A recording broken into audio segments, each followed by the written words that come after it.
नमस्कार प्यारे बच्चों, कक्षा 10 संस्कृत विषय के साथ मैं आज उपस्थित हूँ। हम लोग पिछले दिनों श्लोक संख्या 16 तक पढ़ चुके थे। पाठ था लक्ष्य वेध परीक्षा और आज 17वें श्लोक से हम लोगों को पढ़ना है। 17वां श्लोक है। पहले हम लोग वाचन का अभ्यास करेंगे। पश्यामेकं भासं द्रोणं पार्थो अभ्यभाषत न तो वृक्षं भवन्तं वा पश्यामीति च भारत। एक बार उच्चारण पर फिर ध्यान देंगे। पश्यामेनं भासं द्रोणं पार्थो अभ्यभाषत न तो वृक्षं भवन्तं वा पश्यामीति च भारत। अन्वय देखेंगे। सबसे पहले शुरू करेंगे हम। भारत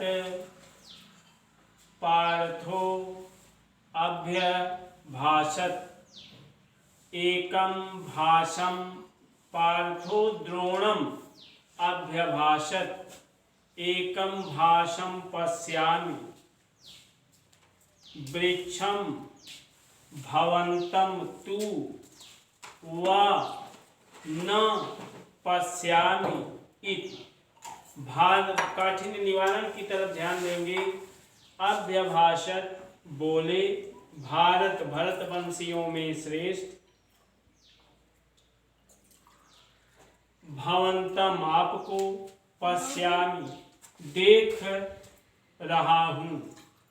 भारत भरतस्य अपत्यम इति भारत। इसके बाद भरतवंशियों में श्रेष्ठ पार्थ माने पृथु के पुत्र अर्जुन, द्रोणम द्रोणाचार्य से अभ्यभाषत बोले। इसके बाद भरतवंशियों में श्रेष्ठ अर्जुन द्रोणाचार्य से बोले, एकम भाषम पश्यामि, मैं केवल भाषम गीध को ही पश्यामि देख रहा हूँ। भवन्तं आपको, वृक्षम भवन्तं च आपको और वृक्षम वृक्ष को, तू माने तो, न नहीं, पश्यामि देख रहा हूँ। एक एक शब्द के अर्थ पर फिर से ध्यान देंगे। भरतवंशियों में श्रेष्ठ पार्थ अर्जुन द्रोणम द्रोणाचार्य से अभ्यभाषत बोले, एकम भाषम पश्यामि, मैं एकमात्र गीध को ही देख रहा हूँ। भवन्तं वृक्षम तुवा न पश्यामि, आपको अथवा वृक्ष को नहीं देख रहा हूँ। व्याख्या पर ध्यान देंगे। इसके बाद भरतवंशियों में श्रेष्ठ अर्जुन गुरु द्रोणाचार्य से बोले, मैं केवल गीध को ही देख रहा हूँ, आपको अथवा वृक्ष को नहीं देख रहा हूँ। फिर से ध्यान देंगे।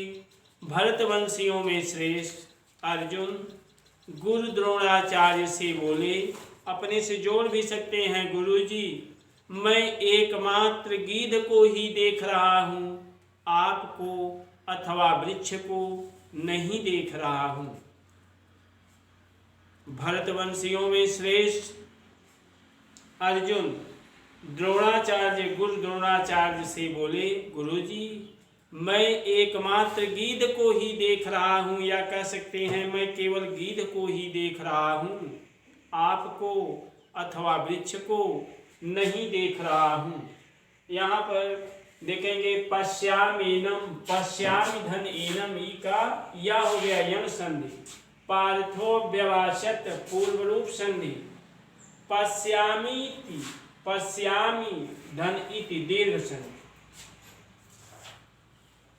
और भवान भवन्तौ भवन्तः भवंतम द्वितीया एक वचन का रूप है।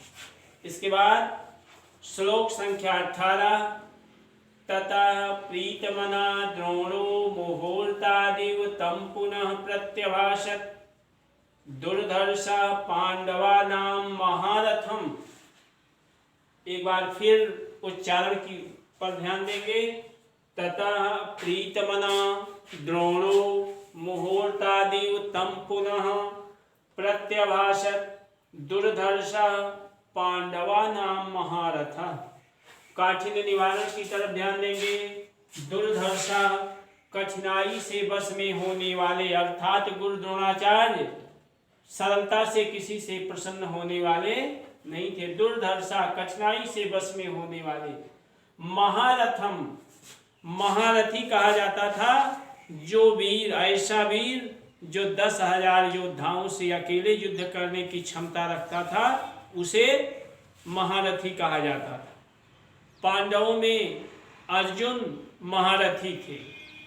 पांडवा नाम महारथम, महारथम महारथी ही लिखेंगे, लेकिन अपने समझने के लिए हम और से जानेंगे। महारथी का मतलब कि जो ऐसा योद्धा, ऐसा वीर जो 10,000 योद्धाओं से अकेले युद्ध करने की क्षमता रखता है। भाषम पश्यसि ब्रूहि, बोलो पुनः फिर से, बचा माने वचन या वाणी। अन्वय की तरफ ध्यान देंगे। ततः इसके बाद दुर्धर्षा कठिनाई से बस में होने वाले द्रोणाचार्य प्रीतमना प्रसन्न होकर मुहूर्तादि थोड़ी ही देर बाद पांडवा नाम महारथम, पांडवों के महारथी, काकी के षष्ठी विभक्ति, पांडवा नाम, पांडवों के महारथी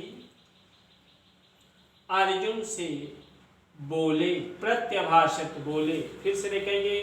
ततः इसके बाद दुर्धर्षा कठिनाई से बस में होने वाले कौन? द्रोणाचार्य प्रीतमना प्रसन्न होकर मुहूर्तादि थोड़ी ही देर बाद तम उस अर्जुन से पुनः फिर से प्रत्यभाषित बोले। व्याख्या देखेंगे। इसके बाद तथा इसके बाद दुर्धर्षा कठिनाई से किसी के बस में होने वाले द्रोणाचार्य प्रीतमना प्रसन्न होकर मुहूर्तादि थोड़ी ही देर बाद तम पांडवा नाम महारथम, पांडवा नाम महारथम तम, पांडवों के महारथी अर्जुन से पुनः फिर से प्रत्यभाषित बोले। इसके बाद व्याख्या देखेंगे। इसके बाद कठिनाई से किसी के बस में होने वाले या कठिनाई से किसी के द्वारा प्रसन्न होने वाले गुरु द्रोणाचार्य प्रसन्न होकर थोड़ी ही देर बाद पांडवों के महारथी उस अर्जुन से बोले। फिर से व्याख्या देखेंगे। इसके बाद कठिनाई से किसी के बस में होने वाले गुरु द्रोणाचार्य प्रसन्न होकर पांडवों के महारथी उस अर्जुन से बोले। इसके बाद कठिनाई से किसी के बस में होने वाले गुरु द्रोणाचार्य प्रसन्न होकर पांडवों के महारथी उस अर्जुन से, ये भी कह सकते हैं, थोड़ी ही देर बाद बोले। व्याकरणात्मक टिप्पणी की तरफ ध्यान देंगे। प्रत्यभाषित, प्रति धन अभाषित, इकया हुआ है यम संधि। पांडवा नाम महारथम, पांडवा नाम षष्ठी बहुवचन, और तम सतवते तम तवतान द्वितीया एक वचन। श्लोक संख्या 19। भाषम पश्यसि यद्देनं तथा ब्रूहि पुनर्वचः, शिरा पश्यामि भाषस्य न गात्रमिति सोऽब्रवीत्। फिर से देखेंगे। भासं पश्यसि यद्देनं तथा ब्रूहि पुनर्वचः शिरा पश्यामि भासस्य न गात्रमिति सो अब्रवीत। अन्वय देखेंगे।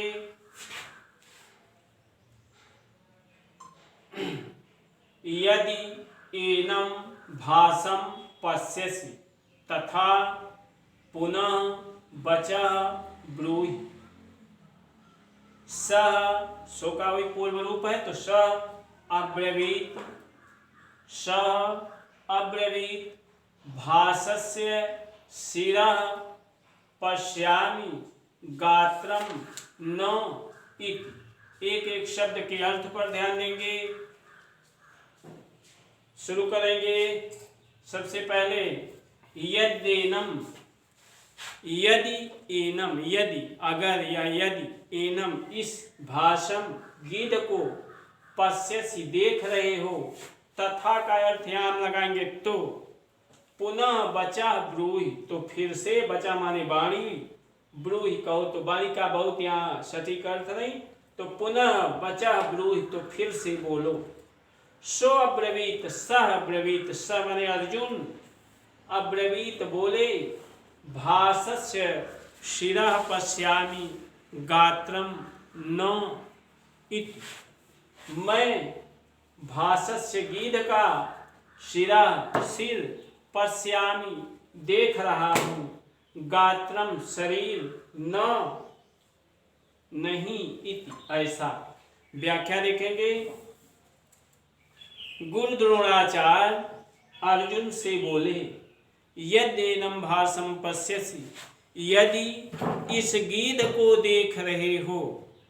गुरु द्रोणाचार्य अर्जुन से बोले, यदि इस गीध को देख रहे हो तो फिर से बोलो। सह अब्रवीत, वह बोले, कौन? अर्जुन बोले, भासस्य शिरः पश्यामि गात्रम न, मैं भासस्य गीध का शिरः सिर पश्यामि देख रहा हूँ, गात्रम शरीर, न नहीं इति ऐसा। गुरु द्रोणाचार्य अर्जुन से बोले, यदि इस गीध को ही देख रहे हो तो फिर से बोलो। गुरु द्रोणाचार्य अर्जुन से बोले, यदि इस गीध को देख रहे हो तो फिर से बोलो। सो अब्रवीत, सह अब्रवीत, वह, सह का मतलब वही अर्जुन अब्रवीत, अर्जुन बोले, गुरुजी भासस्य शिरः पश्यामि, मैं गीध का सिर देख रहा हूँ, उसके शरीर को नहीं देख रहा हूँ। गुरु द्रोणाचार्य अर्जुन से बोले, यदि इस गीध को ही देख रहे हो तो फिर से बोलो। अर्जुन बोले, गुरुजी मैं गीध का सिर ही देख रहा हूँ, उसके शरीर को नहीं, क्योंकि उसके सिर को काट कर गिराना था, इसलिए उन्होंने कहा कि मैं अपना जो हमारा मुख्य लक्ष्य है, मैं अपने मुख्य लक्ष्य को देख रहा हूँ, उसके सिर को देख रहा हूँ, मुझे उसका गीध का पूरा शरीर दिखाई नहीं दे रहा। यदेनम, यदि धन एनम, ई का या, फिर आगे भासस्य षष्ठी एक वचन, यहाँ पर सो अब्रवीत पूर्व रूप संधि होगी, यहाँ पर पूर्व रूप के पहचान के रूप में या है, और इसको दोहराएंगे और 2 श्लोक और अभी आप लोगों को इस वीडियो के माध्यम से पढ़ाया जाएगा।